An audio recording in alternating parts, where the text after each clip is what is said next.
ഞാൻ ബാബു ഫിലിപ്പ് ഇടുക്കിയിൽ നിന്ന് വരുന്നു. എൻ്റെ രണ്ടാമത്തെ സാക്ഷ്യമാണ് ഇവിടെ. മാതാവ് അനുഗ്രഹിച്ച് ഇപ്പം എനിക്ക് ഈ വർഷം തന്നെ സാക്ഷ്യം പറയാനുള്ള അനുഗ്രഹം തന്നു. ആദ്യമേ തന്നെ അതിനെ പരിശുദ്ധ കന്യാമറിയത്തിനും കൃപാസന മാതാവ് എനിക്ക് അങ്ങേ തിരുക്കുമാരൻ ഈശോ വഴി പിതാവായ ദൈവത്തിൽ നിന്ന് വാങ്ങിത്തരുന്ന എല്ലാ അനുഗ്രഹങ്ങൾക്കും ആദ്യം നന്ദി പറയുകയാണ്.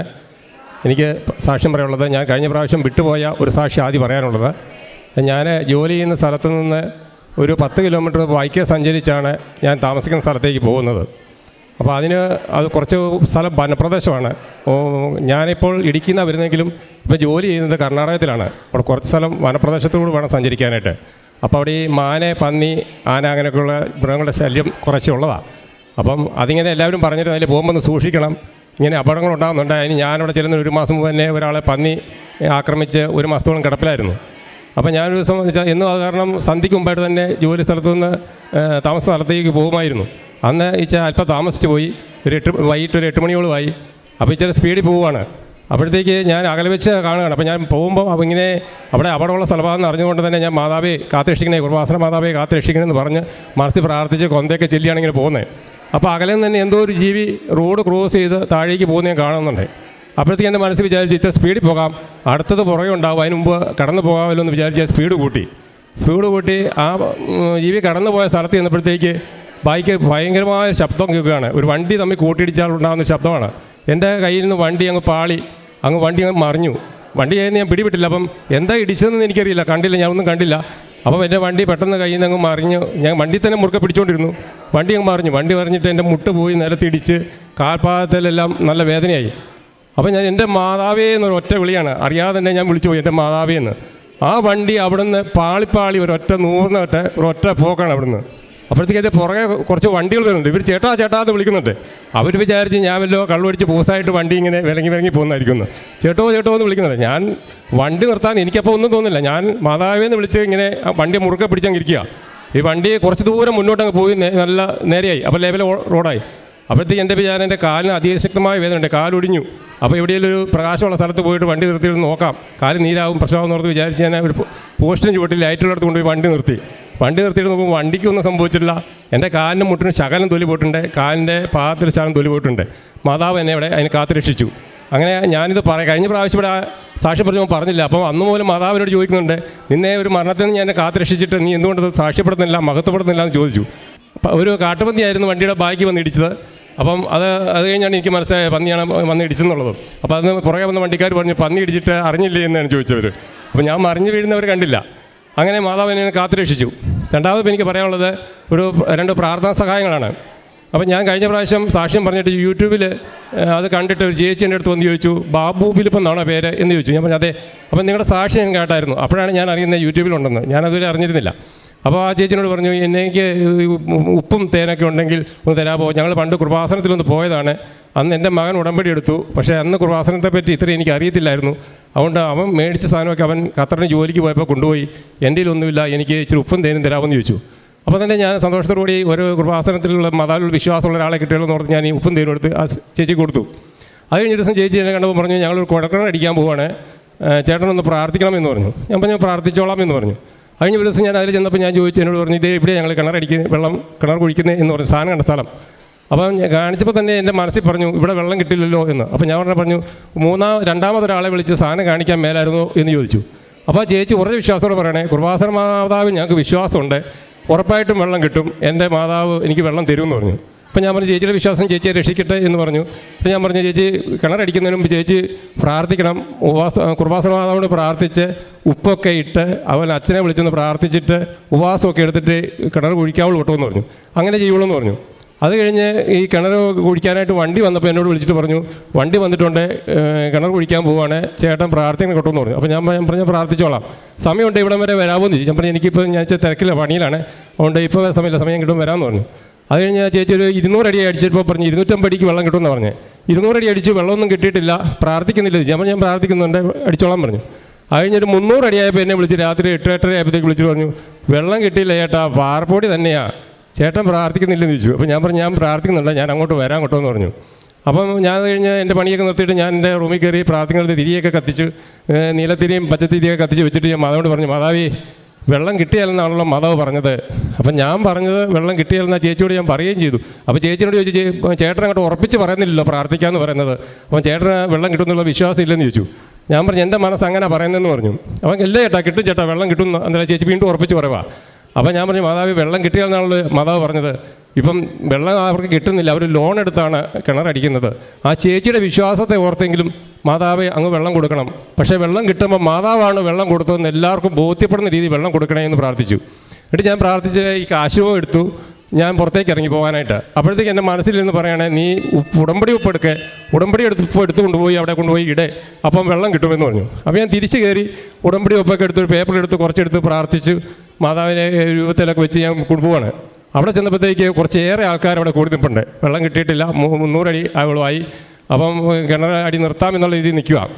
ഉടനെ ഞാൻ അവരും കാണണ്ടെന്ന് പ്രതീക്ഷിച്ച വണ്ടിയുടെ മറുസൈഡിൽ കൂടാണ് കിണറടിക്കുന്നിടത്തേക്ക് ചെയ്തത്. അവിടെ ചെന്നപ്പം പാറപ്പൊടി മാത്രമേ ഉള്ളൂ, വെള്ളത്തിൻ്റെ യാതൊരു നനവുമില്ല. അപ്പം ഞാൻ മാതാവിനോട് പറഞ്ഞു, മാതാവി അങ്ങയുടെ മഹത്വം ഇവിടെ തെളിയിക്കണം, എല്ലാവരും അറിയണം അങ്ങാണ് വെള്ളം കൊടുത്തതെന്ന്. അതുകൊണ്ട് അങ്ങ് ഇപ്പോൾ തന്നെ വെള്ളം കൊടുത്ത് അനുഗ്രഹിക്കണേന്ന് പറഞ്ഞു. ഞാൻ അവിടെ നിന്ന് കുറച്ച് നേരം ഇങ്ങനെ കശുവൊക്കെ കൈപിടിച്ച് പ്രാർത്ഥിച്ചു. അപ്പോൾ എന്നോട് പറയുന്നുണ്ട്, ഉപ്പ് നീ കൊണ്ട് ഉപ്പിടെ എന്ന് പറയുന്നുണ്ട്. പക്ഷേ അത്രയും ആൾക്കാർ അവിടെ നിൽക്കുന്നതാണ്, എനിക്ക് അങ്ങോട്ട് ചെല്ലാൻ മടി.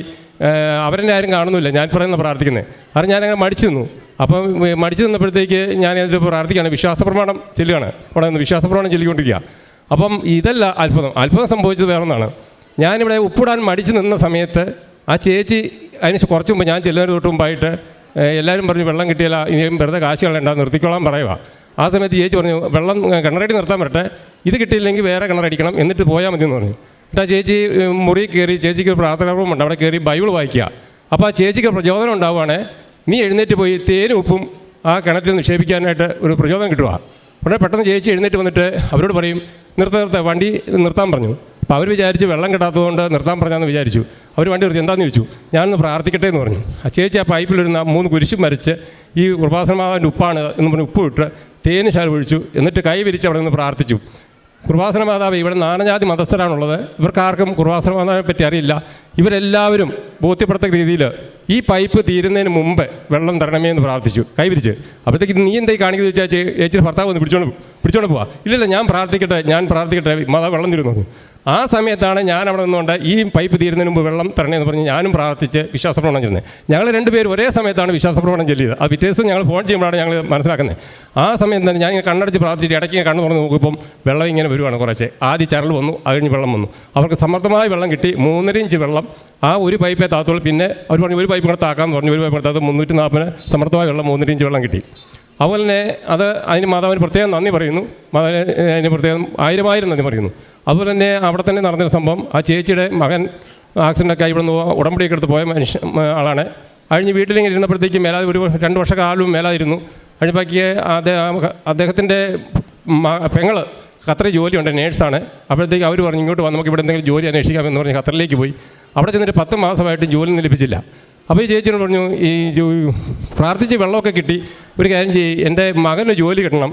അതുപോലെ തന്നെ എൻ്റെ മകൾ വിവാഹം കഴിച്ചിട്ട് 6 വർഷമായി, ഇതുവരെ പിള്ളേരൊന്നുമില്ല, കുട്ടികളൊന്നുമില്ല. അതുകൊണ്ട് കുട്ടികളുണ്ടാകാനും പ്രാർത്ഥിക്കണം, മകന് ജോലി കിട്ടാൻ വേണ്ടി പ്രാർത്ഥിക്കണമെന്ന് പറഞ്ഞു. ഞാൻ പറഞ്ഞു പ്രാർത്ഥിക്കാമെന്ന് പറഞ്ഞു. ഞാൻ തന്നെ പ്രാർത്ഥന സമയത്ത് ഇങ്ങനെ പ്രത്യേകം പ്രാർത്ഥിച്ചു, ദൈവമേ ആ മകന് നല്ലൊരു ജോലി കൊടുക്കണേ, അതുപോലെ തന്നെ ആ സഹോദരിക്ക് ഒരു കുഞ്ഞിനെ കൊടുക്കണമെന്ന് പ്രാർത്ഥിച്ചു. അപ്പോൾ എൻ്റെ മനസ്സിലിങ്ങനെ ഒരു 63 ഒരു 73 തെളിഞ്ഞു വരുവാണ് ദിവസം. അപ്പം ഞാൻ എന്താ ആലോചിച്ചിട്ട് പിറ്റേ ദിവസം ഞാൻ ചേച്ചി ഞാനിങ്ങനെ പ്രാർത്ഥിച്ചപ്പോൾ ഒരു 63 73 കാണിക്കുന്നുണ്ട്. അതാദ്യം ഞാൻ മകന് വേണ്ടിയാണ് പ്രാർത്ഥിച്ചത്. അതുകൊണ്ട് 63 ദിവസത്തിനുള്ളിൽ മകന് ജോലി കിട്ടുമെന്ന് പറഞ്ഞു. അപ്പോൾ ചേച്ചി പറഞ്ഞു വളരെ നല്ല കാര്യമെന്ന് പറഞ്ഞ് സന്തോഷത്തോടെ പോയി. കഴിഞ്ഞൊരു 4 ദിവസം കഴിയുമ്പോൾ പറഞ്ഞു ഒരു സന്തോഷാർത്ഥം വരുന്നുണ്ട്, ഞാൻ 2 ദിവസം കൂടെ കഴിയുമ്പോൾ പറയാമെന്ന് പറഞ്ഞു. 6ാമത്തെ ദിവസം ചേച്ചി പറയുകയാണെ മകനെ ഇൻ്റർവ്യൂവിന് വിളിച്ചു, ഇപ്പം ജോലി കിട്ടും, ട്രെയിനിങ് കയറി 1 മാസം കഴിയുമ്പോൾ ജോലി കിട്ടുമെന്ന്. അതിന് മാതാവിന് നന്ദി സ്വസ്ത്രം. അതുപോലെ തന്നെ മകളുടെ കാര്യം 73 ദിവസമാണ് പറഞ്ഞത്, 73 ദിവസം ആയിട്ടില്ല. അതിപ്പം ഈ 9-ാം തീയതി അവിടുന്ന് അവധിക്ക് വരുന്നുണ്ട്. അപ്പോഴത്തേക്ക് ഇവിടെ നിന്ന് സാക്ഷ്യം പറയാൻ തക്കവിധം മാതാവ് അനുഗ്രഹിക്കുമെന്ന് ഞാൻ പ്രതീക്ഷിക്കുകയാണ്. അത് ലഭിക്കുമെന്ന് ഞാൻ പ്രതീക്ഷിക്കുന്നു. പിന്നെ എനിക്ക് ഉണ്ടായ ഒരു സംഭവം എന്ന് പറഞ്ഞാൽ, എനിക്ക് ഒരു 2 മാസം മുമ്പ് ചിലന്തി, അതായത് 8 എന്ന് പറയുന്ന സംഭവം എന്നെ കടിച്ചിരുന്നു.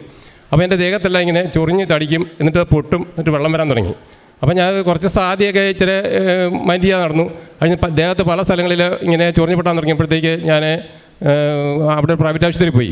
അപ്പോൾ ആശുപത്രി ചെന്നപ്പോൾ ഡോക്ടർ പറഞ്ഞു ഇത് ഇങ്ങനെ ചൊറിഞ്ഞ് പൊട്ടി ദേഹം മുഴുവനാകും, അത് ഇച്ചിരി വിഷയമുള്ള കാര്യമാണ്. പാമ്പ് കടിച്ചാൽ കുഴപ്പമില്ല, ചിലന്തി കടിച്ചു കഴിഞ്ഞാൽ അത് ദേഹം മുഴുവൻ പൊട്ടിക്കൊണ്ടിരിക്കും, വെള്ളം വന്നുകൊണ്ടിരിക്കും. ആ സമയമാകുമ്പോൾ എല്ലാ വർഷവും പൊട്ടും. അതുകൊണ്ട് ഒരു കാര്യം ചെയ്യും, ഗവൺമെൻറ് ആശുപത്രിയിൽ ഇതിന് മരുന്നുള്ളൂ, നിങ്ങൾ ഗവൺമെൻറ് ആശുപത്രിയിൽ പൊക്കോളാൻ പറഞ്ഞു. അപ്പോൾ ഞാൻ അവിടെ നിന്ന് ഇറങ്ങിയിട്ട് ഞാൻ തിരിച്ച് വീട്ടിലേക്ക് തന്നെ പോന്നു. വീട്ടിൽ വന്നിട്ട് ഞാൻ ഉടമ്പടി തൈലം എടുത്ത് പുരട്ടി, കാശ് കൊടുത്ത് വെച്ച് പ്രാർത്ഥിച്ചു. ഉപ്പ് ഞാൻ ഉള്ളിൽ കഴിച്ചു, പ്രാർത്ഥിച്ചുകൊണ്ട് കഴിച്ചു. തേനെടുത്ത് കഴിച്ചു. എന്നിട്ട് മാതാവോട് ഞാൻ പറഞ്ഞു, മാതാവേ, അങ്ങയുടെ തൈലവും അങ്ങയുടെ ഉടമ്പടി ഉപ്പുമാണ് ഞാൻ ഉപയോഗിച്ചിരിക്കുന്നത്. ഇതുകൊണ്ട് മാറുവാണെങ്കിൽ മാറിക്കോട്ടെ, ഞാനിനി മരുന്ന് ഉപയോഗിക്കില്ല. ഇതല്ലേ എൻ്റെ സഹനമായിട്ട് എൻ്റെ കൂടെ തന്നെ കിടക്കട്ടെ എന്ന് പറഞ്ഞു. അത് പിന്നെ ഞാൻ ആ കാര്യത്തെപ്പറ്റി മാതാവിനെ വെച്ചു. അപ്പോൾ ചൊറിയുമ്പോൾ ഞാൻ ചൊറിയും പൊട്ടും ഇങ്ങനെ എന്നെനിക്ക് ചോദിച്ചില്ല. അപ്പോൾ എനിക്ക് ജോലിക്ക് പോകുമ്പോഴൊക്കെ ഇങ്ങനെ ദേഹം ചൊറിയണേ, കൂടുതലും വീട്ടിൽ റൂമിൽ വന്നു കഴിയുമ്പോഴാണ് ചൊറിച്ചിൽ കൂടുന്നത്.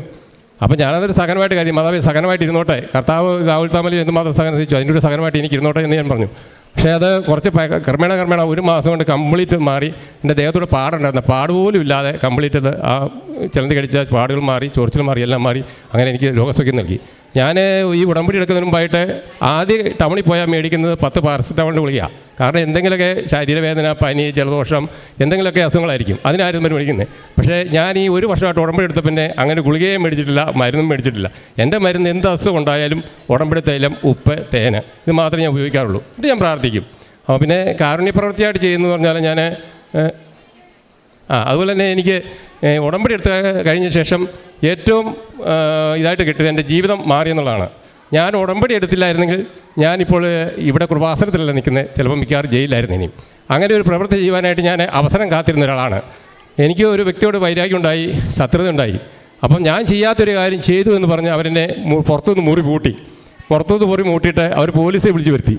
അപ്പോൾ പോലീസുകാർ വന്നു. അപ്പോൾ ആൾക്കാരൊക്കെ അറിഞ്ഞു എന്തോ അവിടെ വലിയ ഭയങ്കര പ്രശ്നം, ബാബുവിൻ്റെ അടുത്ത് പ്രശ്നം, ആൾക്കാരൊക്കെ കൂടി. അപ്പോൾ പോലീസുകാർ വന്ന് അന്വേഷിച്ചപ്പോൾ സംഭവമൊന്നുമില്ല, അവരുടെ തെറ്റിദ്ധാരണയാണ്. പോലീസ് അവരെ വഴക്കും പറഞ്ഞിട്ട് പോയി. പക്ഷേ എല്ലാവരും അറിഞ്ഞില്ലേ, നാണക്കേടായില്ലേ. അപ്പം എൻ്റെ മനസ്സിൽ ഭയങ്കര വൈരാഗ്യമായി.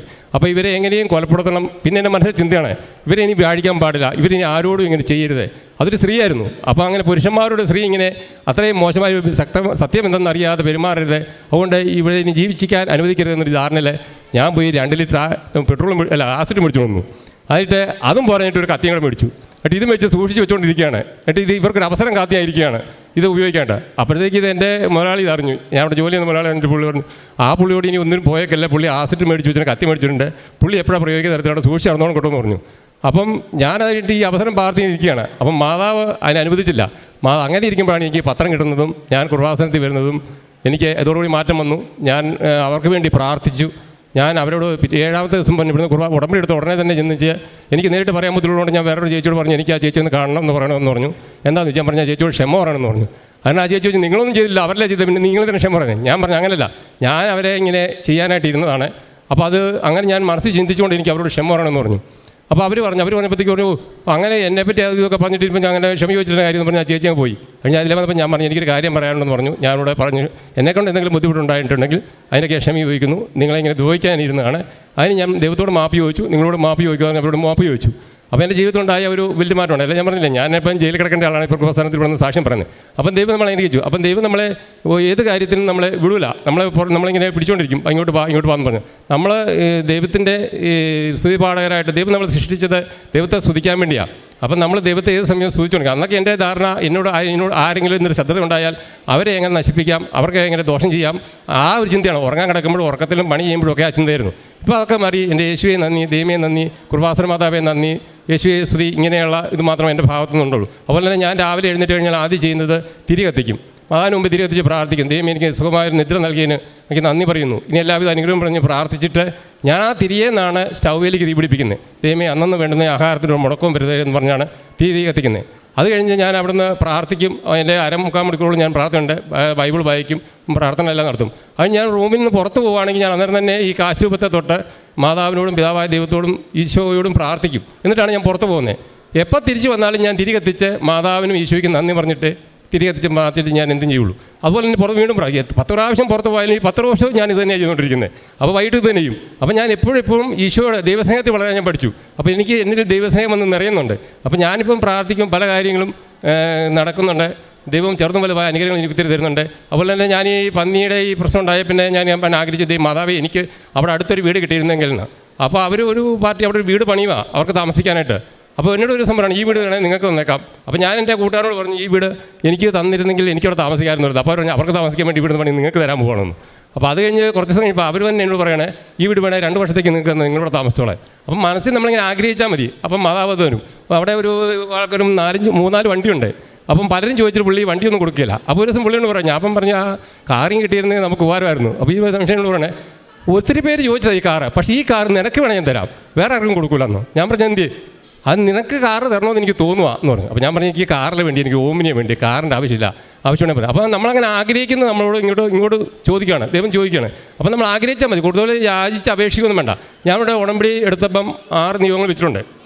കഴിഞ്ഞ് പുതുക്കിയപ്പോഴിപ്പം 3 പ്രാവശ്യം പുതുക്കിയപ്പോഴൊക്കെ ഞാൻ എൻ്റെ ഒരാവശ്യവും ബാക്കി മറ്റുള്ളവരുടെ ആവശ്യങ്ങളാണ് വെച്ചിരിക്കുന്നത്. ഇന്ന് ഞാൻ വെച്ചിരിക്കുന്നത് 3 ആവശ്യങ്ങളും മറ്റുള്ളവരുടെ ആവശ്യങ്ങളാണ് വെച്ചിരിക്കുന്നത്. പക്ഷേ ഞാൻ എന്നിട്ട് പ്രാർത്ഥിക്കുന്നത് ഉടമ്പടി വെച്ച് അത് സാക്ഷ്യം എഴുതി കഴിഞ്ഞാൽ എൻ്റെ ഭാഗം തീർന്നു. പിന്നെ അത് മാതാവിനെ ഏൽപ്പിച്ചു. അതേപ്പറ്റി ഞാൻ പ്രാർത്ഥിക്കും ഇത്രേ ഉള്ളൂ. മാതാവേ ഉടമ്പടി എടുത്തപ്പോഴും പുതുക്കിയപ്പോഴും ആവശ്യമായി പറഞ്ഞിരിക്കുന്ന പ്രാർത്ഥന സഹായം എനിക്ക് സഹായിച്ചു തരണമേ, അത് മാത്രമേ ഉള്ളൂ. അല്ലാതെ ആവശ്യങ്ങളൊന്നും പറയാറില്ല. കാരണം ആവശ്യങ്ങൾ നമ്മൾ മാതാവിനെ ഏൽപ്പിച്ചാൽ അത് മാതാവിന് എപ്പോഴാണോ അതിൻ്റെ സമയം വെക്കുന്നത് അപ്പം മാതാവ് നമുക്ക് മേടിച്ചു തരും. അതുകൊണ്ട് നമ്മൾ പിന്നെ അന്നന്ന് വേണ്ടിയ ആഹാരം, അന്നന്ന് വേണ്ട കാര്യങ്ങൾ ദൈവം നമ്മളിപ്പോൾ ആവശ്യപ്പെടുന്നോ അത് നമുക്ക് സാധിച്ചിരുന്നുണ്ട്. അതുകൊണ്ട് മാതാവിന് തിരുക്കുമാരൻ ഈശോയ്ക്കും പിതാവായ ദൈവത്തിനും 1000 കോടാനുകൂടി നന്ദി പറയുന്നു. മാതാവിൻ്റെ കൈവളയിലാണ് നടക്കുന്നത്, അതിന് വളരെയേറെ നന്ദി. 23-ാം സങ്കീർത്തനം നമ്മോട് അരുളി ചെയ്യുന്നു, കർത്താവാണ് എൻ്റെ ഇടയൻ, എനിക്കൊന്നിനും കുറവുണ്ടാവുകയില്ല. പച്ചയായ പുൽത്തടികളിൽ അവിടുന്ന് എനിക്ക് വിശ്രമം അരുളുന്നു. പ്രശാന്തമായ ജലാശയത്തിലേക്ക് അവിടുന്ന് എന്നെ നയിക്കുന്നു. ഉടമ്പടി ഒരു ജീവിത പദ്ധതിയായി മാറുകയും പിന്നീട് ദൈവസ്നേഹത്തിൽ വളർന്ന് നിരന്തരം ദൈവസാന്നിധ്യ സ്മരണയിൽ ജീവിക്കുവാൻ എങ്ങനെ വ്യക്തികളെ പ്രാപ്തരാക്കുന്നു, അതാണ് അനുഭവ സാക്ഷ്യം നമ്മോട് പങ്കുവയ്ക്കുന്നത്.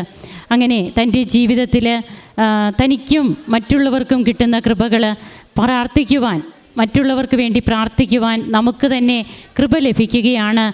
അതാണ് സ്വർഗസ്ഥനായ പിതാവ് എന്ന പ്രാർത്ഥനയിലൂടെ ഈശോ നമ്മെ പഠിപ്പിച്ചതും അതാണ്. നമുക്ക് വേണ്ടി മാത്രമല്ല മറ്റുള്ളവർക്കും വേണ്ടിയും കൂടി പ്രാർത്ഥിക്കണം. ജോബിൻ്റെ പുസ്തകം 42 നമുക്ക് കാണുവാൻ സാധിക്കും. ജോബ് തൻ്റെ സ്നേഹിതന്മാർക്ക് വേണ്ടി പ്രാർത്ഥിക്കുമ്പോൾ ജോബിന് നഷ്ടപ്പെട്ട പൂർവ്വ ഐശ്വര്യങ്ങളൊക്കെ ഇരട്ടിയായിട്ട് 7 ഇരട്ടിയായിട്ട് ജോബിന് ലഭിക്കുന്നതാണ് നാം കാണുന്നത്. അങ്ങനെ തൻ്റെ ജീവിതത്തിലെ അപകടത്തിൽ നിന്നുള്ള സംരക്ഷണവും മറ്റ് പല കാര്യങ്ങൾ ഇവിടെ പറഞ്ഞത്, ഓരോന്നും എങ്ങനെയാണ് ഈ മകനെ ഒരു പുതിയ വ്യക്തിയാക്കി മാറ്റിയത്. ഇന്ന് ദൈവത്തെ സ്മരിച്ചുകൊണ്ട് ദൈവസാന്നിധ്യ സ്മരണയിൽ ജീവിക്കുവാൻ ഉടമ്പടി തന്നെ പ്രാപ്തനാക്കുന്നു.